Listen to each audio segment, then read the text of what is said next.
Hello, Serious Survivor here.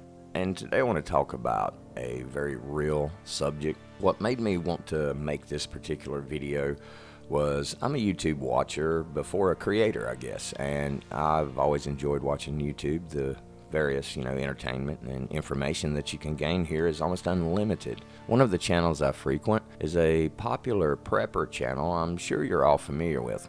And I was watching a video on his channel the other day, and it's not the video or the subject of the video that really made me want to talk about something, but it was one of the comments that were left on the video. And this comment that was left was, I don't really know how to say it, threatening. Not necessarily directed towards any individual, but directed towards the community in general. And I'm going to put the comment up on the screen here, although I will take off the user's name from it, but I want everybody to read this comment.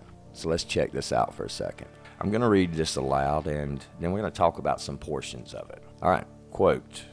Most of you people who think you're prepping for some ultimate catastrophe are doing nothing more than stockpiling and keeping safe resources, which in the event of a genuine catastrophe will be taken from you by the genuine wolves of humanity who were born and raised brutal and who were more ruthless and savage at age 10 than any of you middle-class suburb types are at any age or time. Spend a few years in a maximum security prison like I have, and you'll accept the truth of what I say. The only genuine prepping you can do to survive the worst of times comes from knowledge and experience you can add to your mind, not from what you bury in the ground or stockpile in your basement.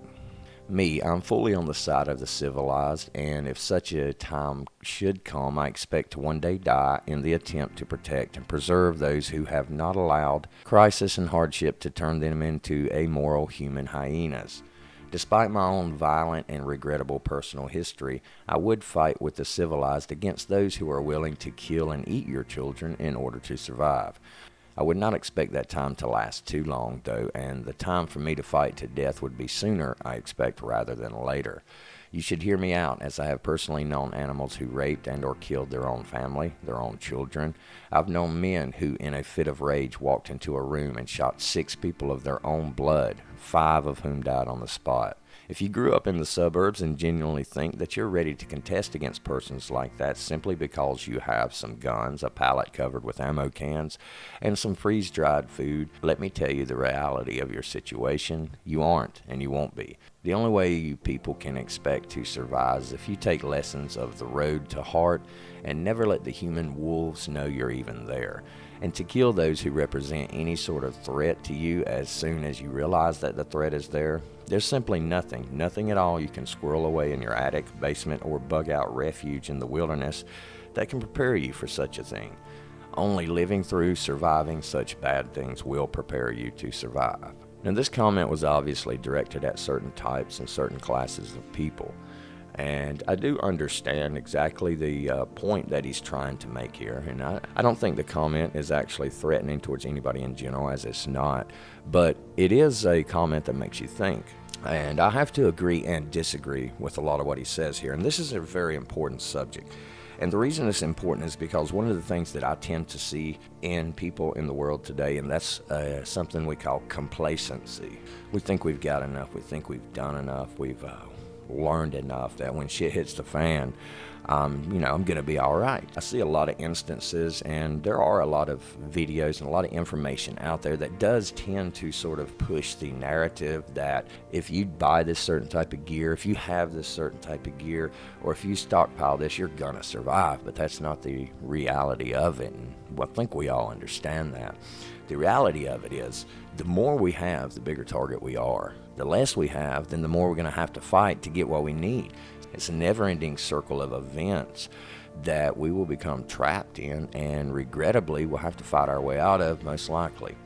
And that's what bothers me about some of the information that I see out there, is the little emphasis that people place on defense, defending yourself. And part of a good defense for your home and your situation is an excellent offense. It's taking matters into your own hands when it's necessary, and it's making the first move when it's necessary.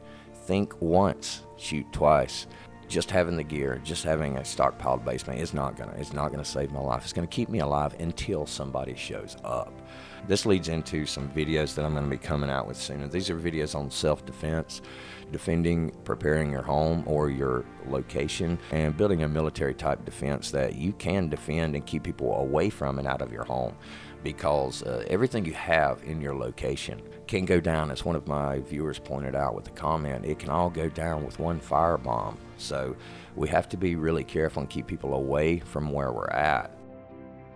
The whole premise behind prepping and being ready is to keep your family alive and keep yourself alive. And if you haven't developed a plan to be able to fight off the people that you're going to need to fight off and to team up with the people that you're going to need to team up with, then we're prepping for somebody else. We're getting all these supplies. We're building these setups for people that will come and take them. Hesitation is a killer. I was in the military for a long time, and I had the opportunity, if you want to call it that, to serve in combat more than once. And through this time, I've seen hesitation kill. And in this type of environment, in an apocalyptic world, I've walked the streets of third world countries in which people were afraid. People would not walk out of their house, and their fear was legitimate, because the moment they would walk out of their house, the moment they would walk down the street, there were people there to hurt them. And when they hurt one of our family members, are they going to just let you go? No, they're going to tie up loose ends. And I have seen the brutality of man in general. This is our chance to learn what we need to learn, to practice what we need to practice. Now, maybe I'm wrong. Maybe I'm way off base. And one last thing about the comment from the video that started this whole video here is he is right that there are a lot of people in society, the so-called wolves of society. He's right. They will come. But I have to disagree somewhat with what he says. I have to totally disagree with what he says. Just because someone is a prepper in a suburb and hasn't been through a lot of difficult situations does not mean they won't be able to react the proper way, because that's exactly what prepping is about. It's about protecting yourself, protecting those around you, protecting those you love, defending what's yours. It's also developing a network of people that you can trust, a network of people that you can count on. And part of prepping is training, and a large part of this training is hand-to-hand combat, firearms, and military training. For the most part, we are people that are willing to stand together, to fight together, and to do what we feel is right to make sure the ones around us are taken care of. And we will not back down or cower in the face of the people attempting to take everything that we have. A lot of us are planning for this aspect of it just as much as we're planning for the starvation or the dehydration aspect, because defense and offense is one of the biggest aspects of this type of training. And for those who are prepared by stockpiling ammunition and weaponry, well, this will make an individual or a group a much more powerful or difficult target for some of these so-called wolves of humanity to attempt to take out, no matter what type of hard life they've had or no matter what school of hard knocks they attended. One of the biggest rules to life is don't underestimate anybody.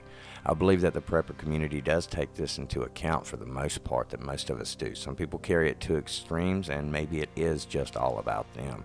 But I believe that most of the people I've met will stand and will fight together and will work together and will begin rebuilding. So for those who try to come and take it, it's not going to be as easy as they think.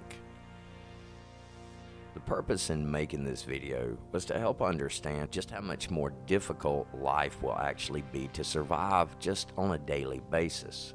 It's not something we're just going to sit in our house and eat our food and drink our water and use our solar generators and hang out and play cards or something. That's not what it's going to be. Maybe the first day if you live way out in the country, but after a little time goes by. I have a contract position on my job, so I work with different people every week. I meet a lot of people on my job. And this subject comes up a lot because it's something I talk about. It's prepping, because I believe that everyone should be prepared. I have a lot of people ask me why I worry about other people being prepared. 2 reasons. One is because I genuinely don't want people to have to suffer if they don't have to. The second reason is the more supplies everyone else has, is the less I've got to worry about coming to try and take mine. But so, it's twofold there. I really genuinely, I want as many people that are willing to work together and rebuild to survive and to have what they need. I want all those people to have what they need if possible. I want them to have what they need also, so that they don't become my enemy simply because they need my supplies.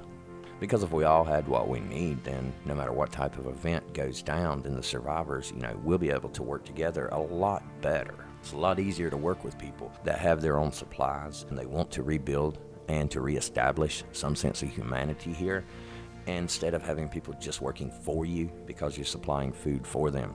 Is it my business if anyone's prepared or not? But yes, it is my business if everyone's prepared or not. Just like it's your business if everyone's prepared. It's your business if your neighbors are not prepared or your family members are not prepared. And you want to know why it's your business? Because they're going to come to you when shit does hit the fan. These people that tell you they don't want to prep, they don't see a need in it, they're going to be the first ones knocking on your doors. And that's why I'm concerned about everybody being prepared. Because there will be times that when the people that do know what you've got, they're going to come knocking. This is where the difficulties are really going to come in. And one thing is, when you're in a situation like this, there's so many different things that go wrong. There's so many things that happen so fast. And that's where every situation is going to be different. Never let your guard down is what I'm saying. If you're truly going to prep and you really want to be ready for the situation, then take a little time and learn some self-defense if you haven't already. I've studied all my life. So from the time I was 10 years old, Taekwondo to begin with, boxing, then kickboxing, then Muay Thai. But wrestling was always my biggest thing. I wrestled from the time I was 14 until by the time I was 35, 36. So I've got a lot of Greco-Roman wrestling experience, and that's what I tend to fall back on if I have to fight. Hand-to-hand combat training is very important, but with or without hand-to-hand combat training, make sure to acquire or purchase a means of self-defense that is adequate for you and your family.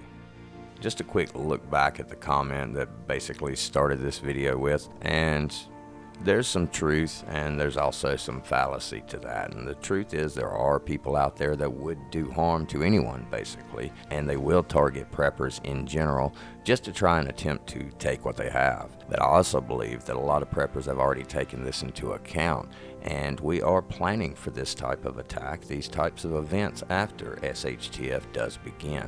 So in the aftermath of it, we will be more prepared than people anticipate us to be, but that can work to our advantage also. And thanks a lot for watching. I hope you enjoyed the video, and for now, it's your survivor, out.